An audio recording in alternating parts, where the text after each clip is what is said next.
What we do here is go back.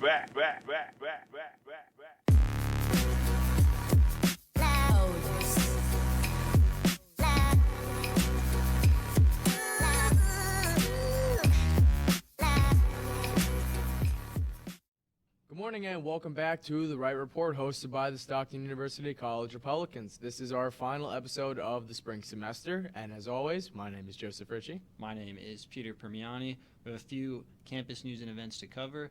Mostly, we just want to say good luck to all of you on your finals as we enter the last week of the semester.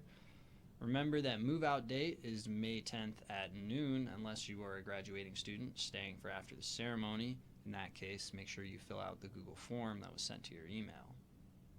We'd like to give a congratulations to all of our new executive board members for the Stockton Republicans Club, as well as let everybody know that our meetings will be moved to Thursdays at 4:30 for next semester for convenience.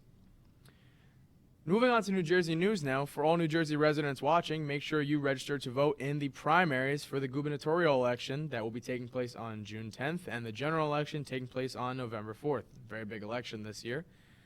The frontrunners for Republican candidates are Bill Spadia, Jack Chitterelli, and current state senator John Bramnick.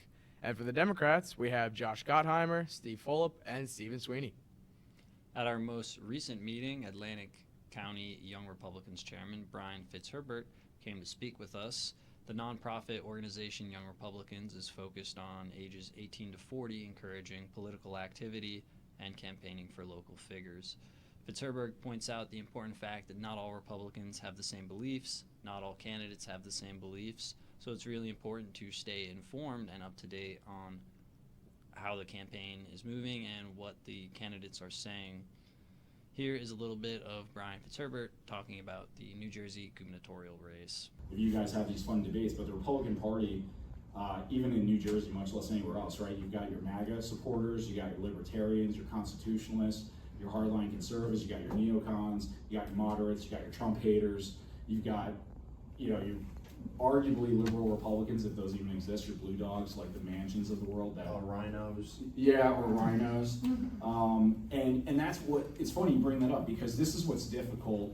A Republican in New Jersey is drastically different from a Republican in, say, Ohio or Oklahoma.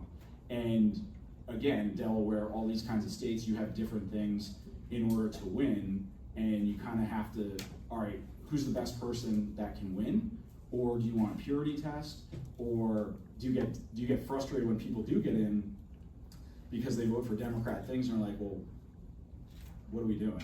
If you're a Republican, aren't you supposed to stand against this? And in New Jersey, it's been 25 years since we've had even one chamber in the legislature to get anything done, notwithstanding Christie getting elected for 8 years. 25 years of blue rule, that's a long time. Thank you again to Mr. Fitzherbert for coming out to speak to us. Had a really great time.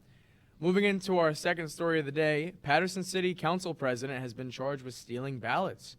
A report on April 30th of Wednesday showed that New Jersey Attorney General announced additional charges tacked on to Alex Mendez, his wife, and 2 campaign workers who were accused of stealing ballots in the May 2020 election, which was for his position. Mendez has been facing charges since 2021 after the Office of Public Integrity and Accountability charged him with election offenses. Officials said more charges were tacked on in 2023. The initial charges were for election fraud, unauthorized possession of ballots, and other charges along with a councilman, Michael Jackson. The updated indictment accuses the 4 of stolen ballots and forged ballots, as well as voter registration and new charges of theft, and authorities say that Mendez and his group received ballots that they knew had been stolen. The allegations of voter fraud against Mendez and Jackson in the May 2020 election were cited by President Trump as proof that mail-in voting was a huge cause of widespread fraud in the 2020 election.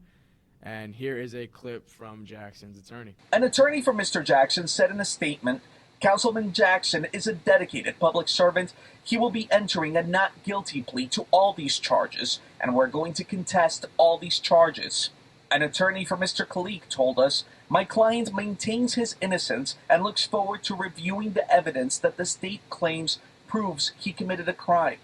Mr. Raisin's attorney wrote in part, he was victimized and reached out to law enforcement to assist him. An attorney for Mr. Mendez didn't return our request for comment. Into our national stories, we're going to cover some of Trump's executive orders that came out in his first 100 days. First one involving foreign policy is in regards to the withdrawal of the United States from the World Trade Organization. Although some would argue this is an attack on free trade, others would argue that this takes power out of unelected officials' hands of a global organization and places it back where it belongs in the U.S. legislature. Examples of this can be that U.S. laws or regulations can be challenged by other World Trade Organization members. If a dispute settlement body rules against the United States, then the Congress must either change the law to comply or face retaliation or regulations from the World Trade Organization. Example of this is in the early 2000s, the World Trade Organization ruled that the U.S. Foreign Sales Corporation tax breaks were illegal subsidies, and the U.S. had to repeal them, effectively stating that judges of the World Trade Organization, unelected, appointed officials, had say over the U.S. tax policy. So some people would argue that this is a good thing, considering that under the Constitution, Article 1, Section 8 states Congress has the power to regulate over foreign commerce. Moving into the next executive order, Trump ordered the withdrawal from the Paris Climate Agreement. Although some would argue that this could be negative to the environment, others would argue that the cost of being in the agreement outweighs the small marginal gains to the environment that we get from it. Joe can provide some of the costs right here. Yeah, so if you break down the numbers that would have us commit to the Obama administration's legislature, then by 2035, the Heritage Foundation predicted that nearly 400,000 jobs would be lost, half of which would be manufacturing. An average total income loss of more than $20,000 would happen for every family of four, and an aggregate GDP loss would take place of over $2.5 trillion. Linked here will have the study from the Heritage Foundation that goes over in more detail.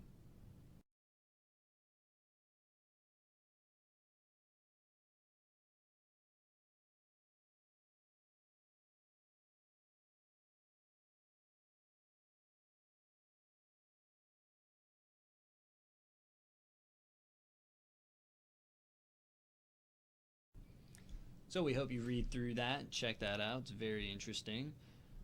Into our next executive order, Trump initiated a 90-day pause on all U.S. foreign development assistance programs to conduct a comprehensive review with certain humanitarian exceptions. Now, some people might think this is a bad thing. It might seem a little aggressive. However, if you're looking at and if you're following what's going on with DOGE, there is a lot of waste in the federal government. This is another way that the administration is trying to tackle that. And if it comes out that these assistance programs are totally valid and providing a lot of good for the world and in something that the U.S. has legitimate interest in, then I think it's safe to say they'll probably stick around. However, if it's the latter and they're not, I don't think the U.S. taxpayers should be responsible for paying for them. So I think overall, I would say this is a good thing, but certainly there's an argument for both sides. Yeah, and something to take into account is all these elements try to lead us to Donald Trump's goal of economic prosperity for America, which obviously leads us right into our next executive order. It's definitely been the most polarizing and talked about of all the executive orders in the news, but Donald Trump has imposed tariffs on all imports from Mexico, Canada, and China. These were implemented to address trade imbalance and try to protect American industries. The most notable, of course, being the 125% tariff that we addressed in our first show on China. It has since obviously been raised to 145%. The big problem you see with these tariffs is the inconsistency on the stance within the Trump administration itself.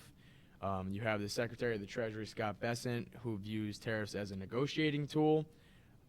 He wants to target them to achieve lower tariffs and try to meet in the middle.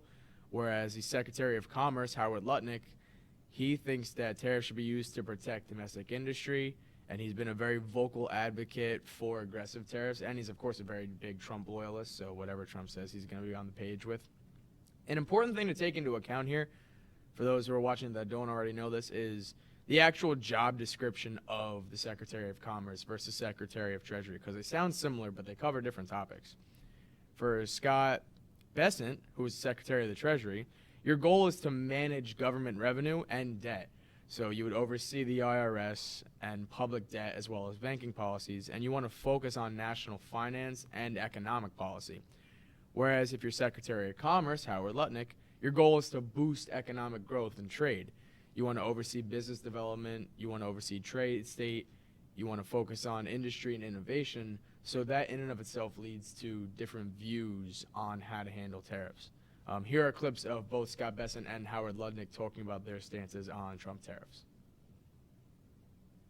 Well, we're not going to talk about who's talking to whom, but I think that, over time we will see that the Chinese tariffs are unsustainable for China. I've seen some very large numbers over the past few days that show if these numbers stay on, Chinese could lose 10 million jobs very quickly, and even if there is a drop in the tariffs, that they could lose 5 million jobs. So remember that we are the deficit country.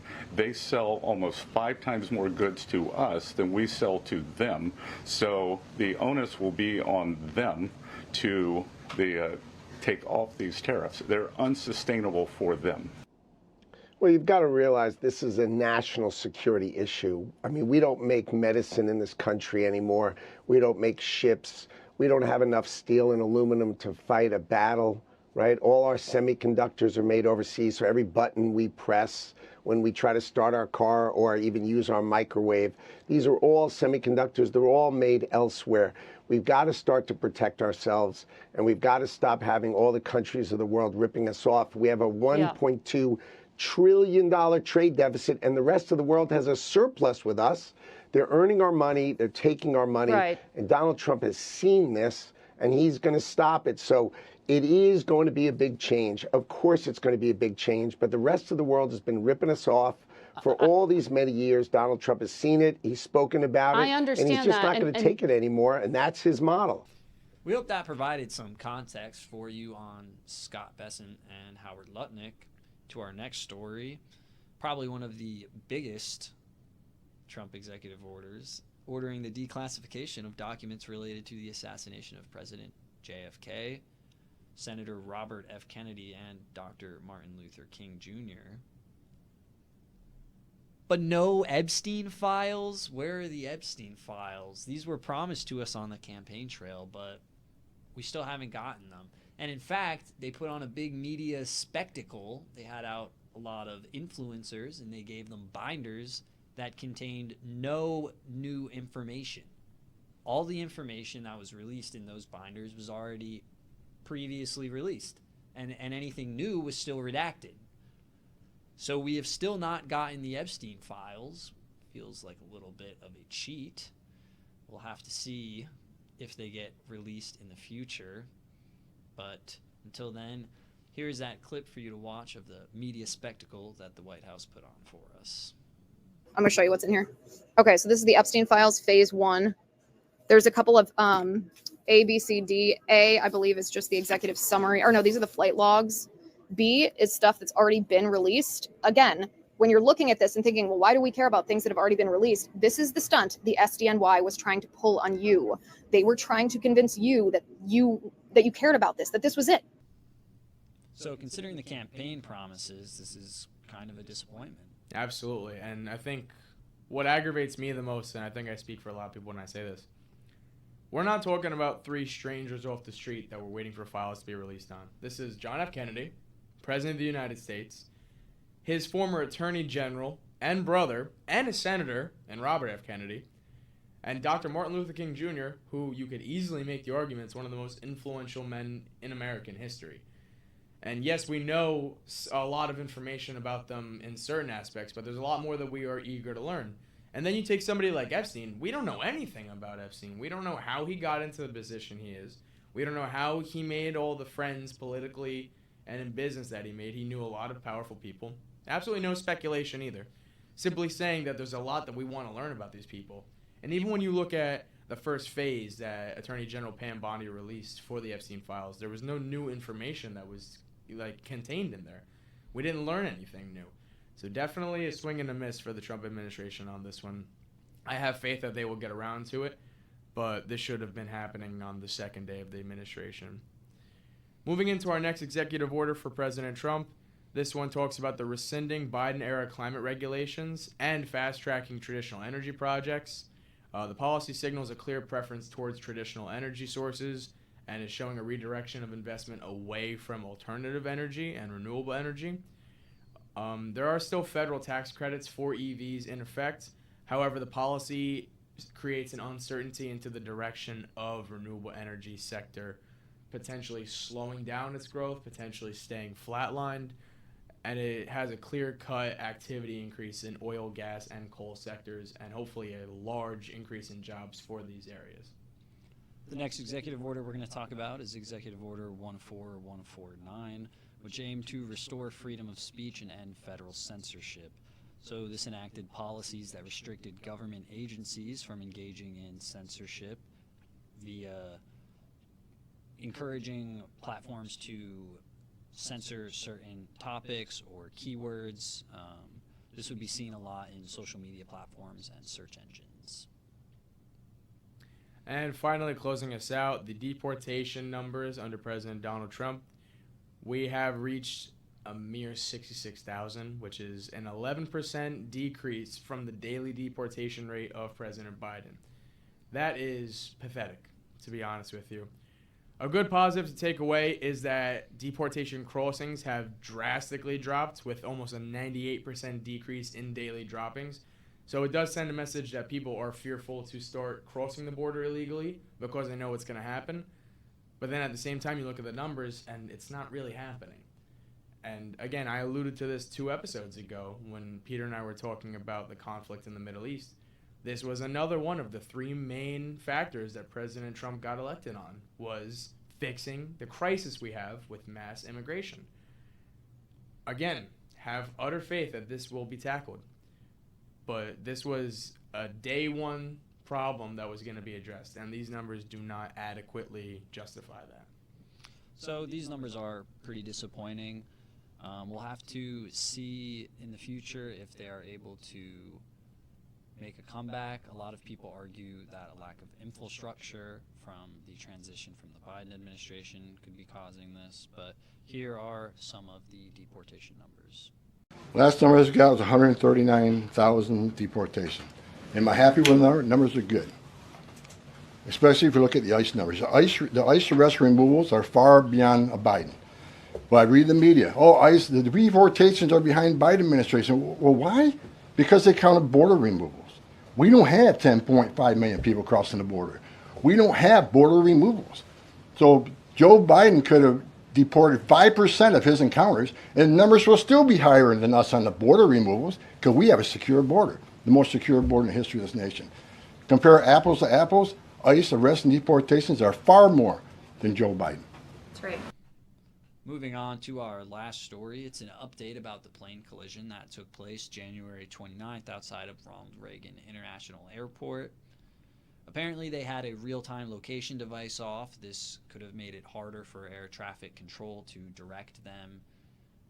As well, the plane that they collided with was rerouted to a different landing area. Because of this and a few other factors, they requested the permission to fly off visual instead of a lot of the assisted programs. And apparently, air traffic control communications either may not have been heard because the mics were open or for other various reasons, or their warnings were not heeded. As well, apparently the co-pilot gave the pilot warnings that once again either were not heard or not heeded, and this resulted in the collision of the Black Hawk helicopter, which was doing a simulation of removing a high-ranking DC official out of the area in the event of an emergency.